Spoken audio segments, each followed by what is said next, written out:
Good afternoon, brothers and sisters. It has been a rough 24 hours, and this weekend is going to be not complicated, but a bit intense. I already can feel it, and I've seen it. I am dealing with some visual hallucination issues yesterday afternoon and evening, as well as today. And it's got to the point to where two of my hallucinations, which usually show up when I know things are going to get pretty intense, one of these two hallucinations decided to switch up, per se, and they changed their appearance, and now they look completely different than before. And so it's kind of creeped me out a bit, because they look, not only do they look different, but it's just their overall appearance is not exactly scaring me, but it is intimidating, and it's creeping me out a bit, and so it's got me a bit frazzled, and so I wanted to share with you guys a little bit of what I go through when I visually hallucinate something, and so I wrote it down in my blog / journal, and I wanted to share it with you, like I said. So we'll see how this goes. I will share the picture of the two hallucinations in the post that I'll probably share first, and then I'll upload this video, just because I'll upload the video when I get home, where I have better internet. I'm at Starbucks right now, and their internet's pretty slow, and all I really can do is upload a picture or like a 60-second video, not much more than that. So I'll upload the longer video when I get home. But let's kind of jump into what I've been experiencing. This is called Between Madness and Mercy. That's the title of it, because Cheyenne, which is one of my hallucinations, Cheyenne would be kind of the madness part of it, and then Skylar would be the mercy part of it, and not mercy as in the positive qualities that you think of mercy, like when it comes to Heavenly Father, when it comes to Christ, but this is mercy in terms of putting someone out of their misery, that kind of mercy, and so it's not a very good thing. Yeah, it's a bit of a struggle right now. I'm struggling with this visual hallucination piece yesterday and today, and probably tomorrow, and so it's gonna be tough, but I'm gonna get into it. Like I said, it's called Between Madness and Mercy. I will include the link in the description of this video, but here they are. So, they come when the night bends crooked, when shadows split into whispers, and the walls breathe like lungs. A house full of bones rattling in the rafters. Skylar first, the goth princess, mascara bleeding like rivers of tar, a crown of broken glass set upon her head. She drags chains behind her like jewelry. Tattooed in scars she carved herself, out of boredom, rage, and something worse.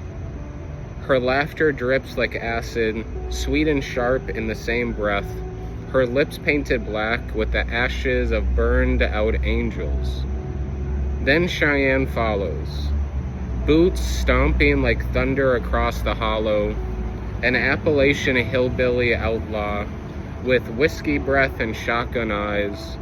He chews rusted nails instead of tobacco, his beard greasy, his grin split wide, every tooth a gravestone. For the souls he swears he's buried in the woods.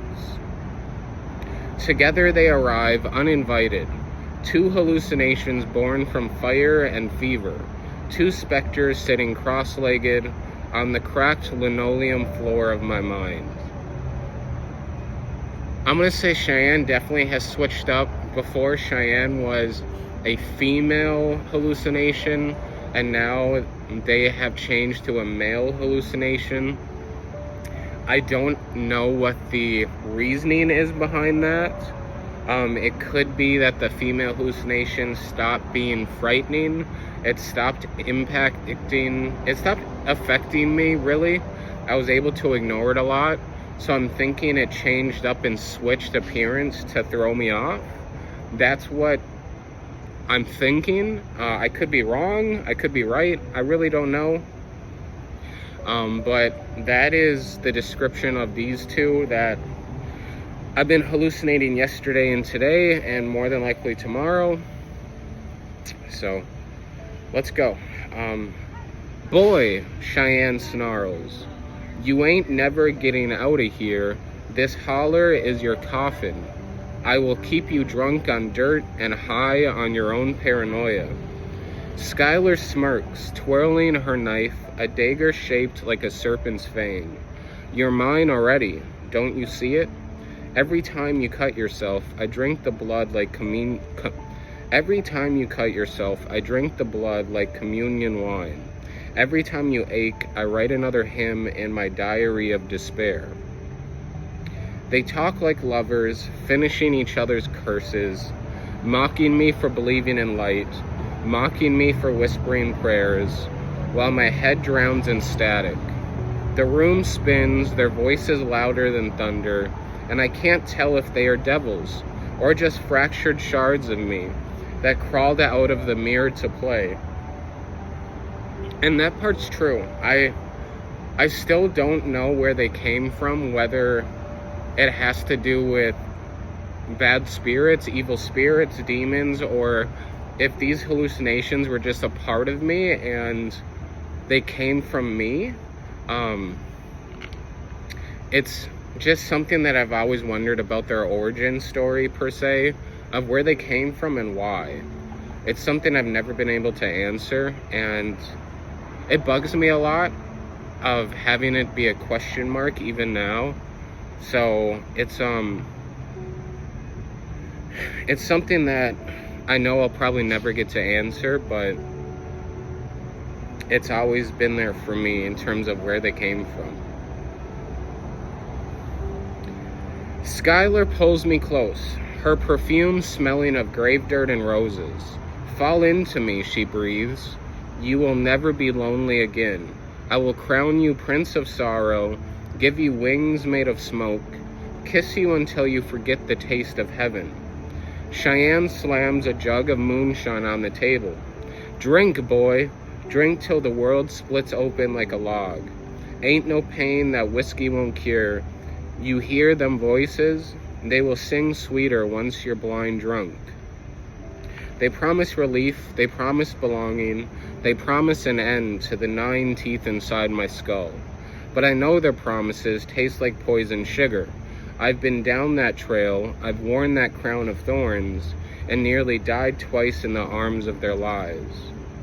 And that part is something that I struggle with a lot, is I know my hallucinations lie big time.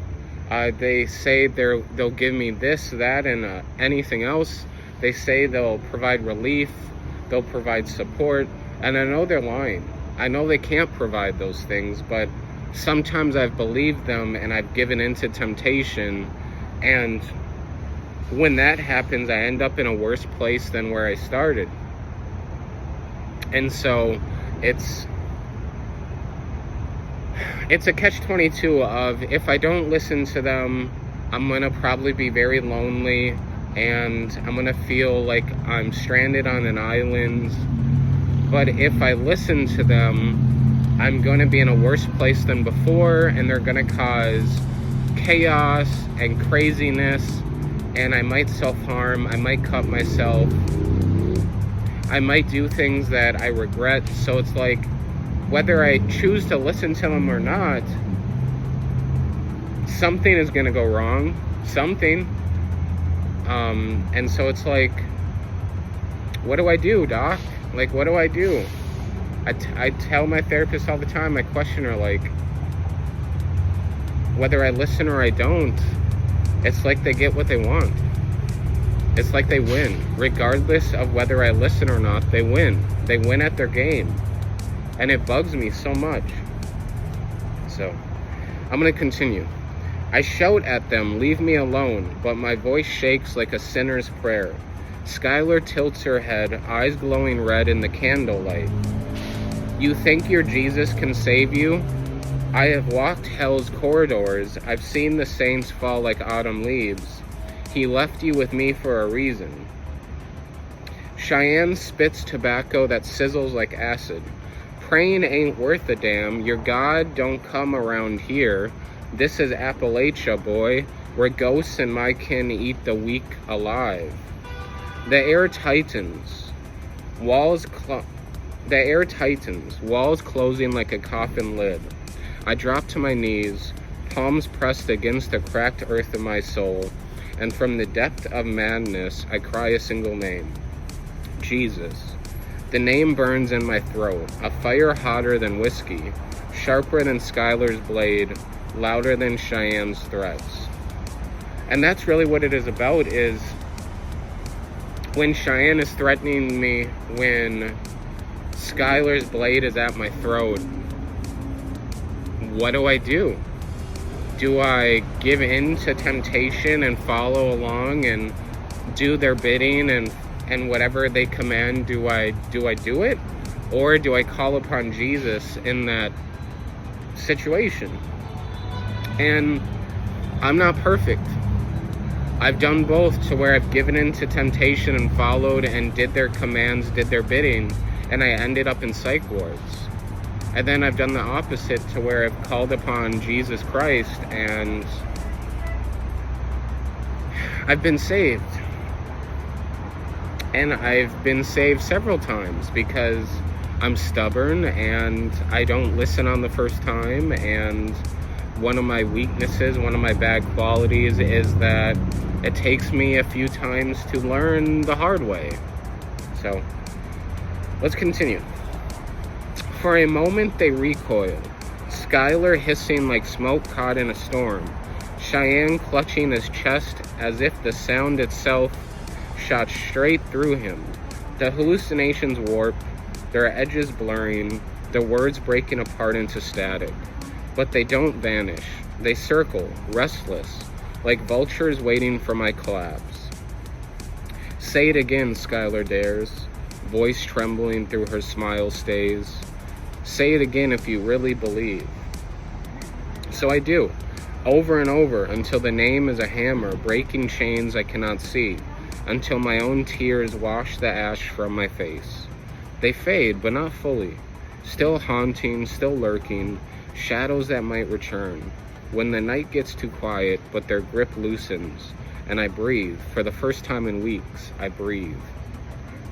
And that's really what it is about in that situation for me, is having the courage to call upon Jesus, even when Skylar has a blade to my throat, is calling upon his name. And it's difficult. A lot of brothers and sisters might say, oh, it's easy.